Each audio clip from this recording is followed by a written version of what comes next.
Box office పూర్తిగా dull అయిన పరిస్థితుల్లో వసూళ్లే లేక బిలబిలలాడుతున్న సమయంలో ఒక స్టార్ హీరో ఏకంగా 500 కోట్ల వసూళ్లను రాబట్టాడు.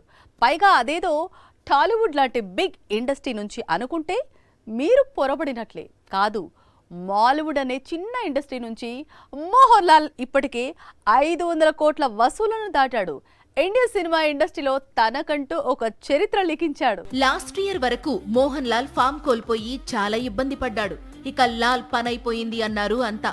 కట్ చేస్తే లూసిఫర్ 2, తుడరుం చిత్రాలతో మాలీవుడ్ లోనే కాదు, భారతీయ సినిమా చరిత్రలోనే కని విని ఎరుగని కంబ్యాక్ ఇచ్చాడు. ఎంపురాన్ వరల్డ్ వైడ్ కలెక్షన్స్ దాదాపు 270 కోట్లు. ఆ తరువాత విడుదలైన తుడరుం వసూళ్లు 240 కోట్లు. ఈ రెండు సినిమా వసూళ్లను కలుపుకుంటే ఇట్టే 500 కోట్లు దాటిపోతుంది. Back to back blockbusters, పైగా రెండూ కూడా ఇండస్ట్రీ హిట్స్.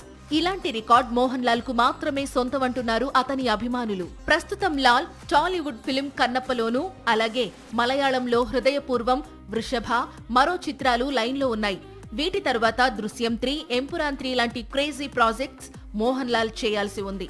ముందు దృశ్యం 3వ భాగంతో, ఆ తరువాత ఎంపురాన్ 3తో మాలీవుడ్ లో మోహన్ లాల్ మరిన్ని బాక్సాఫీస్ రికార్డ్స్ బద్దలు కొట్టే అవకాశాలు ఉన్నాయి.